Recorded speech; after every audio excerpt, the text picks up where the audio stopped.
Aston Villa, Arsenal. 2-1 loss for Arsenal. Terrible, terrible result in the end, I think. But yeah, the balance of the team today was just not it. From the beginning, Aston Villa started this match playing as if they were the ones who were top of the league. So much control, so much authority, and we struggled to compete throughout the first half. Arteta was forced to make some first half changes, changes were made at halftime, and we saw Gyökeres come on for Merino. And you start wondering if it would have been better to leave them things, but we probably would have lost a lot more convincingly. So halftime, Leandro Trossard, Merino comes on for, Gyökeres comes on for Merino, and the game becomes a lot better. It becomes a lot better, but in the end, we just not win. I don't even know what to say. Basically, I decided I needed time. I just didn't want to react and get crazy. Like when you say, oh, I think we can afford to drop points this game. We've got so many injuries. We really struggled in our last game. This is a game to rest players. I said rest Declan Rice today. Put Norgard in so that even if you lose, you expect to have a hard game and even lose or draw against Aston Villa. At least your most important player in midfield, Declan Rice, has had a rest.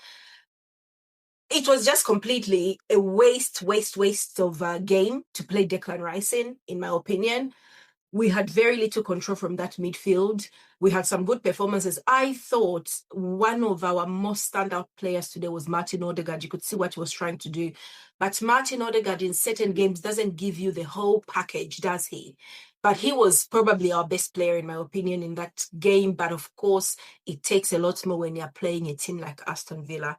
Aston Villa always gives us a hard game. I had a bad feeling we might drop some points, but I thought we'd be drawing. And we were drawing until the very end. Then, of course, that horrendous goal we conceded against Buendia, who had come on, Buendia rather, whatever. But yeah, very scrappy, had no control at the back. And yeah, it was really miserable. I think a miserable early start, and the team looks exhausted. Our back four of Ben White, Juri and Timber and Kapie together really struggled, but they sort of held their own. Lesser teams, you probably would not feel it, but today, because they didn't have any protection there, the minutes. And Aston Villa made some very good changes. When they took off Onana, I thought, what are they trying to do? Brought on Lindelof and Buendia. It made them a lot more secure and more threatening. And this Daniel Marlin came on. This guy, every game I have seen him play, this guy is intense. He will put you under pressure. And Arsenal, instead of taking the game and being more threatening, started standing off and defending on the back foot, which is ridiculous. Which is really ridiculous with certain teams away from home. We had Miles Lewis Kelly came on from Calafiori, Martinelli came on for Trossard. We just have our bench is pretty good, to be honest, but the balance wasn't there. And yeah, it's lesson learned, but until we get our proper back four, we are going to struggle with certain teams. But with Aston Villa, I don't think it's such a bad loss. I would have preferred to have a draw, of course, but a loss we have taken. Really disappointed with the result, but we have struggled in our last few games. We have struggled in the last few games, and I'm feeling a bit miserable today. I would have loved to win this match. But you see, sometimes when you're watching football games, like I feel like we got, in our game against Brentford, where we won 2-0, that second goal came at the end, but we were more in control. Brentford were not coming after us. The way to play against Arsenal is you have to keep attacking, but you also need to have something about you. You can't just attack, obviously, like an idiot, but about you. And that is what Villa have got.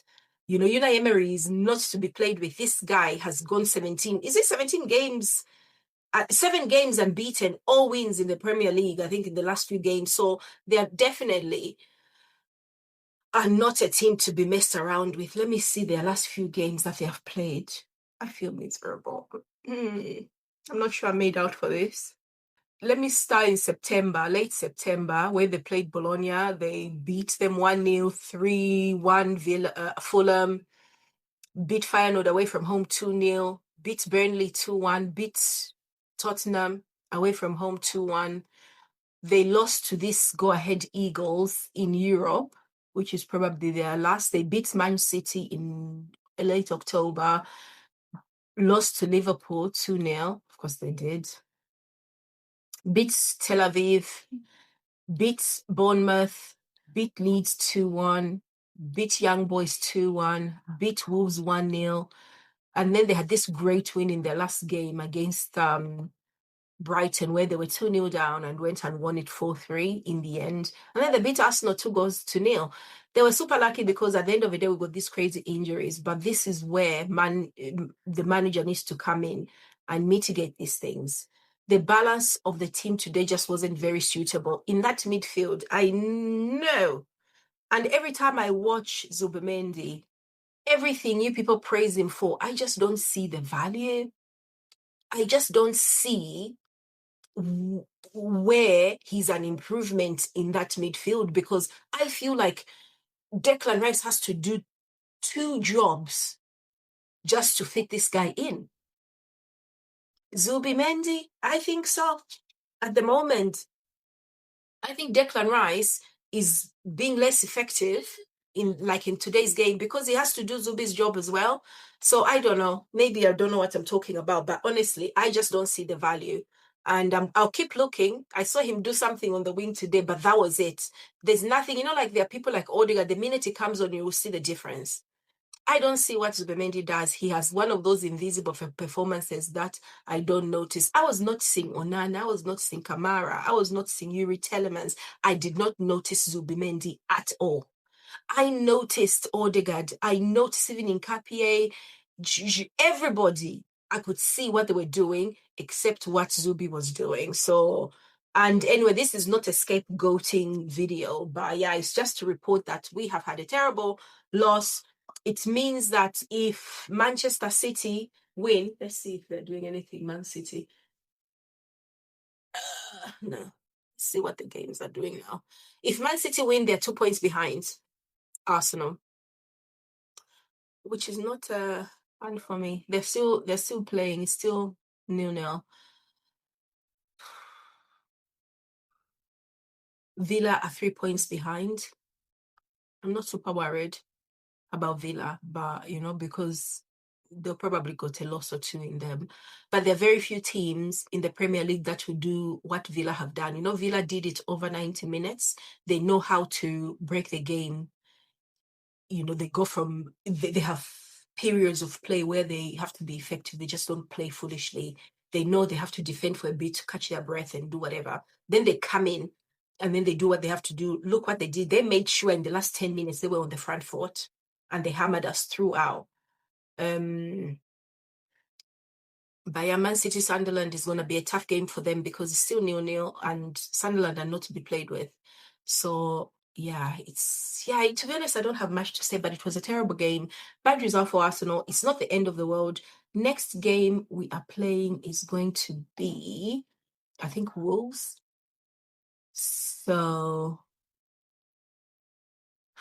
I'm so miserable. We'll go Bruges in Europe, and then we've got Wolves on the 13th, and we're at home. Then we've got Everton on the 20th, away from home. So it's not all bad. I'm going to be optimistic. Let's see who City are going to be playing next after Sunderland, because now we need our calculators out. We need our mystic megs out to start thinking about the consequences of today. And these are the consequences, you guys. Do not play. Ay. Matches. Let's see. Ooh. Oh, don't do that. Oh, for goodness sake. Not having a good day, man. Matches. So they've got Man City have got Real Madrid midweek. Bloody hell. And then Palace. Yeah.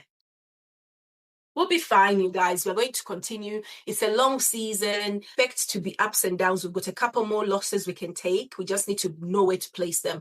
But in the grand scheme of things, today has been a bad day for Arsenal. We have made all our rivals extremely happy. And I'm glad that on my son's birthday weekend, you guys are having a great time.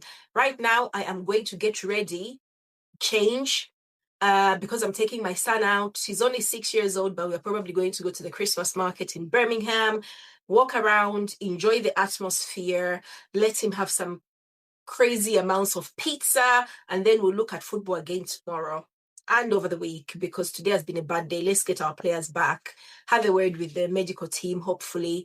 And then, yeah, go from there. And someone tells Ubemendi to play some football that I can notice and appreciate, because right now I am missing people I shouldn't be missing. That's just the way it is. Yeah, thank you so much for joining me. I hope I don't come back to you in such a miserable mood again. But yeah, it is a loss against Aston Villa, and I might have to join the religious order. I need to take my rosary out. I need something to make me happy. Right, you guys, thank you, and I'll talk to you later. I need happiness. Bye.